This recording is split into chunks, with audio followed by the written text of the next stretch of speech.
This is Retirement Keys with Anthony Congemi from Crescent City Retirement Group. When a part of your financial strategy is out of tune, your long-term goals, your retirement savings, and your legacy can all suffer. With many years of experience in the financial industry, Anthony provides his clients and prospects with the information they need regarding Social Security, retirement income planning, wealth management, and much more. Listen in as we address your financial concerns and provide helpful solutions to put you on the path to achieving your retirement goals. And now, here is Retirement Keys with your host, Anthony Congemi.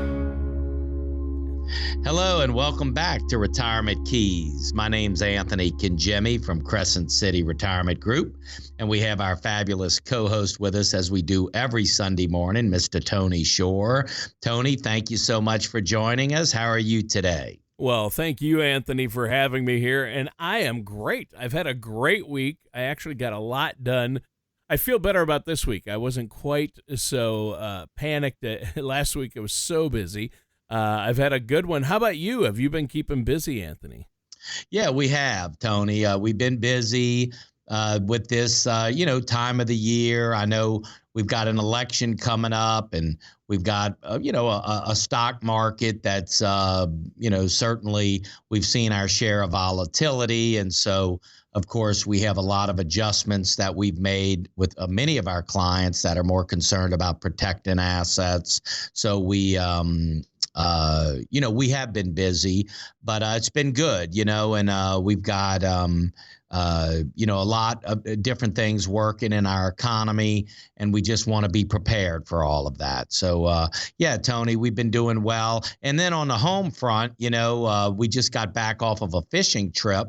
My son and I, we've been fishing together now, I guess, 10 or 12 years. He's 20, and he started fishing at around 8 years old. He loves to fish. But I can honestly say I think we probably just now figured out how to do trout fishing. It just takes a lot of trial and error and really needing to know what you're doing.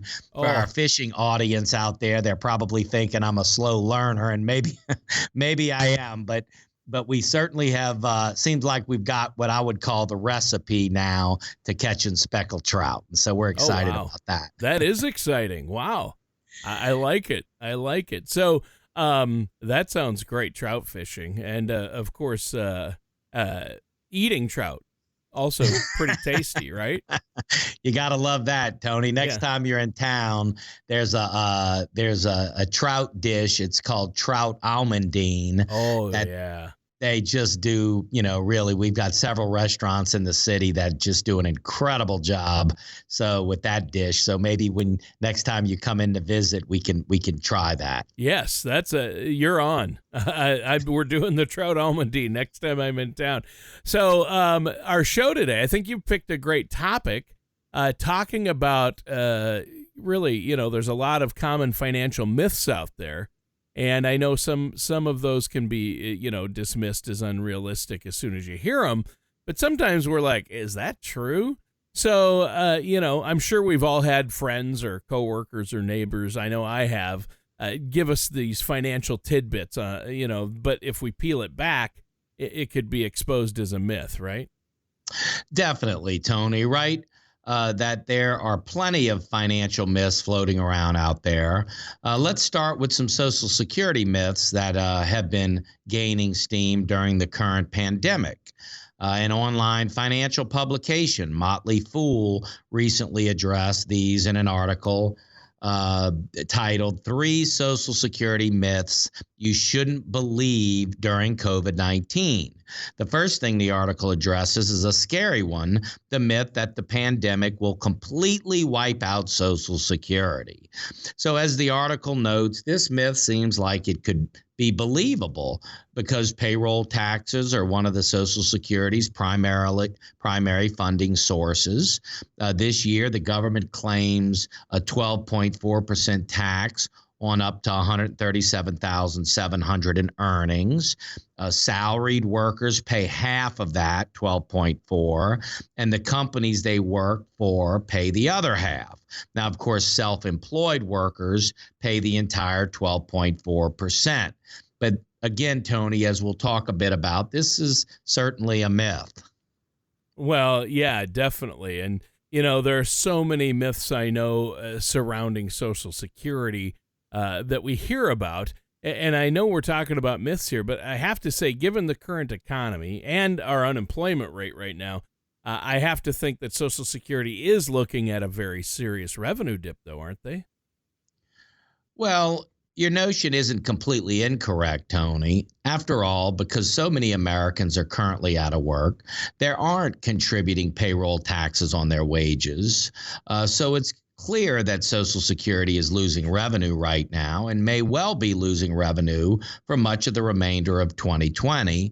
But the reality is, while a revenue dip may well be set back for Social Security, there's no evidence to support the idea that it will doom the program forever. In fact, once the economy recovers and unemployment begins to tick downward, Social Security revenue stream will begin to stabilize. Yeah, that makes sense. But what if our current levels of high unemployment continue throughout the rest of the year? Well, even in that scenario plays out, Tony, it won't even come close to wiping out Social Security, as the article notes. Yeah. I mean, I think that a lot of this is just overstated, Tony, or even embellished. So, you've got to be careful about looking at these doomsday articles and taking them as the truth. Right. Yeah. And it's a relief to know that one's not true. I'll be ready to shoot it down if I hear somebody talking about it online. What do you have next for us? Well, another myth making the rounds right now is that you can't apply for Social Security during the current pandemic. I mean, while it's true that Social Security began closing field offices in March, that move was made solely to promote social distancing and to protect the many vulnerable people who need to do business at the Social Security office. So it is true that they've closed many of their field offices, but that doesn't mean you still can't make your elections online with Social Security. So what you're saying is a closed field office doesn't also mean that people can't file for Social Security, right? Absolutely not, Tony. You can easily create a Social Security account online and register for benefits whenever you're ready, as long as you're 62 or older. And to create your online account, you can start at socialsecurity.gov or ssa.gov. You'll be asked to verify your identity with some personal information, and you'll also be asked your Social Security questions that only you'd know the answer to. And from there, you'll create a username and password. And then lastly, you'll confirm your email address or your phone number by entering a one-time code with 10 minutes of receiving it to ensure your information is safe. So they have all of the various online safety features, even to the point of sending you a passcode to your cell phone to make sure that it is you. So they've really done a great job with these online portals, Tony. Yeah. So you really can communicate with the Social Security office very, very efficiently online with the portal. Yeah, I mean, and given that so much of our financial lives is already online, it makes sense that Social Security can also be managed right from our laptops or phones. Absolutely, Tony. It's a good point. Another potentially harmful Social Security myth that's buzzing around suggests that Social Security recipients who lose their jobs during the pandemic can't file for unemployment benefits. Now, this may be a huge population, but the fact is some people do work and receive Social Security at the same time. So it might be natural to assume that if someone loses their job, they'd be out of luck when it comes to unemployment. But that's simply not true. Previously, some states would reduce an unemployment payment if you're also on Social Security, but that practice has been eliminated. It's also true that if you're collecting both Social Security and a paycheck before reaching your full retirement age, you may have some benefits withheld if you work income is greater than what's known as the earnings test limit. However, unemployment benefits don't count as wages toward that limit, so they shouldn't really be any effect at all on your Social Security. Well, yeah, that sounds great, Anthony, but our time is just about up for this first segment. Is there anything else you want to add before we take a quick break here? Well, I would just say that I know that we're saying a lot of different things here as it relates to Social Security, and certainly don't get all caught up in the minutia of it all. But if you have a Social Security question, I mean, everybody's situation can be different, so don't go it alone. If you have Social Security questions, we have a team of CFPs that we work with. And several of them specialize in the rules as it relates to Social Security planning. And we have a fabulous, and some of you may know this or even have seen this, our Social Security Maximization Report, which ties all of the relevant rules. It ties it all into a report. So if your situation might be different than your neighbor's situation, obviously. So you want the specifics on your situation. That's the Social Security Maximization Report that we provide. So if you're listening and you're saying, well, gee, this sounds like a lot of information, and how do I know what's the best direction for me? By all means, just let us provide you that Social Security Maximization Report that really pulls it all together. You can call our office at 504-828-2171, or just simply go online at crescentcityretirement.com and you can order the report right online. All right, that sounds great. And listeners, stay tuned. We're going to be right back with more of Anthony Congemi here on Retirement Keys right after this. You've been listening to our shows and advice on getting your finances in order and creating a retirement income plan that will last. Now is the time to take advantage of our special offer. This is Anthony Congemi with Crescent City Retirement Group, and we're now offering our 3-step retirement planning process at no cost and a $100 gift card to the restaurant of your choice upon completion of the planning process. Call Crescent City Retirement Group within the next 20 minutes at 504-828-2171. That number again is 504-828-2171. And welcome back to Retirement Keys. I'm your co-host, Tony Shore, and our host is Anthony Congemi. And Anthony, great show so far today, talking about some of the common financial myths out there that a lot of us hear as we seek to build a strong financial strategy. And we've been doing some great myth busting. What do you have next for us? Well, Tony, in this segment, we're going to focus on Medicare and some myths surrounding that. Being able to spot myths from truths can make you feel more confident as you navigate your way toward retirement. These myths from 4 Medicare myths you shouldn't believe, published on motleyfool.com, can cause people to misunderstand things, some good and some bad. The first common Medicare myth is that your coverage is free. Well, first, it's critical to remember that Medicare consists of various parts. Well, there's just focus on 3 for now. We're going to focus on Part A, which covers your hospital, Part B, which covers your doctors and visits and diagnostics, and then Part D, which covers your prescription drugs. Now, Part A doesn't have a premium, so if you qualify for Part A through your working years, which most people do, they don't pay a premium in retirement. They get A at no cost. But Part B and D do charge a premium without the right strategy, those premiums can certainly eat into your retirement budget. So we really just need to be cognizant of what those premiums are and make sure that we have all that factored into our retirement plan. Yeah, and that's key right there, is to factor it into the overall strategy. And I know working with a professional like yourself, Anthony, is key to this. And that's a great breakdown. Tell us a little bit more, though, about the premiums you mentioned. Well, Tony, the Centers for Medicare and Medicaid Services state in their article 2020 Medicare Part A and B premiums and deductibles that the standard Part B premium is $135.50 for Part B per month. Now, higher income earners often have to pay more for their Part B.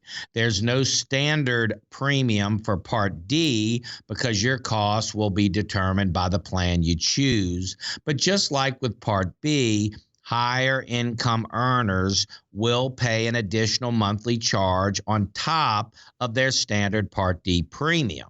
Additionally, Medicare also has a variety of copays and deductibles that you're responsible for, the full extent of which will depend on what kind of care you end up needing.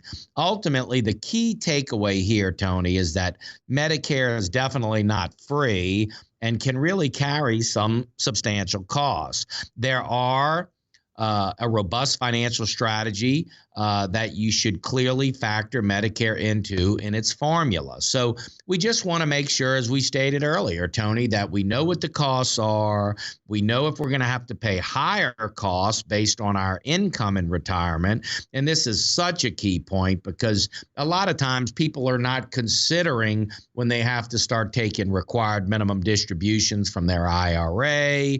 You know, they're not considering, they might be considering they're not considering maybe the tax bracket they might jump into, or the Medicare Part B premiums that might increase. And Social Security, of course, has taxable portions that can increase. So making sure that our income plan understands all of these little hidden costs is so important, Tony, to have a really efficient strategy in retirement. Yeah. Yeah. And that's the key right there. But does Medicare address long-term care needs? It doesn't, Tony. Long-term care, like assisted living facilities, nursing homes, aren't covered. In most cases, you'll have to address those needs either out of pocket, and that's why it's often recommended that somebody have an additional long-term care insurance policy once they get into their 50s and 60s. Those policies, Tony, will go a long way in protecting those assets in retirement. If somebody really gets ill and needs assisted living or nursing home care or even home health care, protecting those assets and allowing us to remain independent in retirement. Yeah, and we've talked about that on past shows, Anthony. You've mentioned there are a lot of options.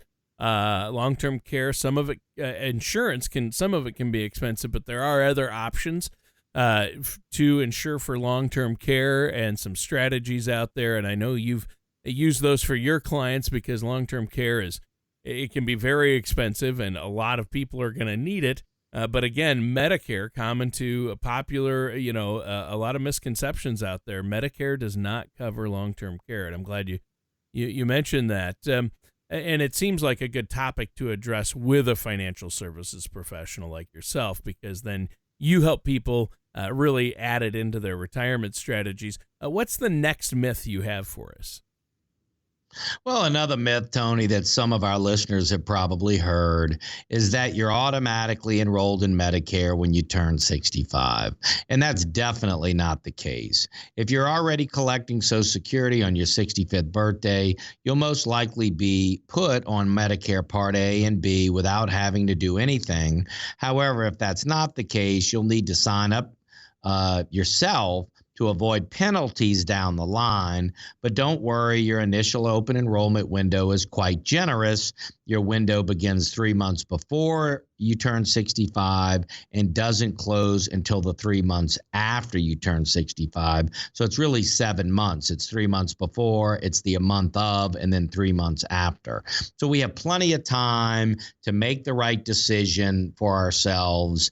We just have to make sure that we do things in a timely manner and do things the way we need them done, because there's penalties that can accompany us if we don't do it correctly. You can also sign up for Medicare online. You can even do it in conjunction with your Social Security. So depending on the timing of when you want to start Social Security, or if you need Medicare at 65, some people are still working at 65. So they're going to have their group. If they still have a group policy, maybe they won't join Medicare Part B until they come off their group, and then they'll join Medicare Part B later. But then we have to show they had credible coverage, which is fine. It's done all the time. But again, you have these little, scenarios. And again, everybody's situation's not the same, obviously. So we just want to make sure that we have all of the information we need to make a good decision. Right. And that actually, you were getting into my next question there that I was going to ask you. Should a person enroll in Medicare as soon as they're eligible? Well, that's actually our next myth. While many people are probably smart to sign up for Medicare right away so they can begin utilizing their benefits it provides, that's not the case for everybody.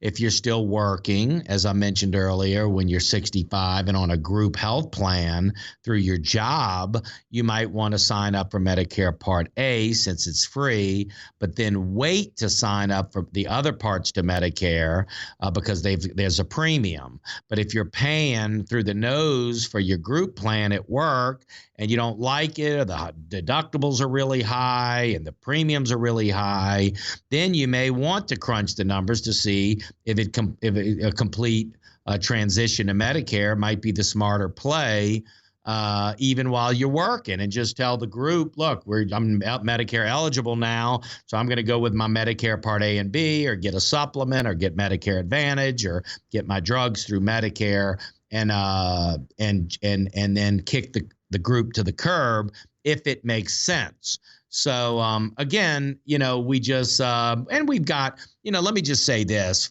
for our listeners, you don't have to be an expert on every aspect. You just have to know what your situation is and what the options are for you, and then look at those options and explore with a financial professional, somebody who's, familiar with the various options, to make sure that you know all of your options that are available, and then you can make a good decision going forward. So, it's not, but it does require, unless you think you're going to try to read everything there is to read about Medicare and all the different plans and all the different scenarios, that could drive you, up a wall, when really it's not necessary if you can team up with a financial services professional that specializes also in healthcare planning. And then that way you've got, a professional working with you to help you make those choices. Right. And not only with things like Medicare and Social Security, which we've all already talked about, Anthony, I think it's important for our listeners to understand that they need to work with somebody like you on their investments. Obviously, you should work with a financial professional, a financial advisor, because things like taxes come into play. And a lot of people think a big myth is, when I get into retirement, I'm going to be paying less taxes. But that's not necessarily true either, is it? Yeah, absolutely, Tony. When we think about our retirement plan, and those 5 key elements to a sound retirement plan, there's estate and legacy planning, which we've done many shows on, investment strategies, income planning, healthcare planning, and tax strategies. And we really do believe that if you've got those 5 key areas covered in your retirement plan, and I'll say them again, estate and legacy planning, investment strategy, income planning, healthcare planning, and tax planning, if you've incorporated those 5 key elements into your retirement plan, we strongly feel you have a pretty well thought out plan. And that's really should be the goal. Yeah. And, we have our YouTube channel. You can go online. You can see a lot of the workshops we've done on these particular topics. We also do monthly seminars, workshops. We're going to be at Fleming's restaurant in Metairie in the month of October. So I would encourage you, if you'd like to come to one of our workshops or if you'd like to see us online, I would encourage you to do it. And then educate yourself, especially if you're leading into retirement or you're, 5, 7, 10 years in retirement. Learning these strategies and making sure you have a well-established retirement plan is going to be key to overall success. So I just want to thank you all for joining us. And I do have a special offer I'd like to make. You've been listening to our shows and advice on getting your finances in order and creating a retirement income plan that will last. Now is the time to take advantage of our special offer. This is Anthony Kangemi of Crescent City Retirement Group, and we're now offering a complimentary gourmet dinner and retirement planning workshop, The 5 Keys to a Stress-Free Retirement. This is one workshop you won't want to miss. Call in the next 20 minutes for this no-cost offer. Seating is limited. Call Crescent City Retirement Group within the next 20 minutes at 504-828-2171. That number again is 504-828-2171.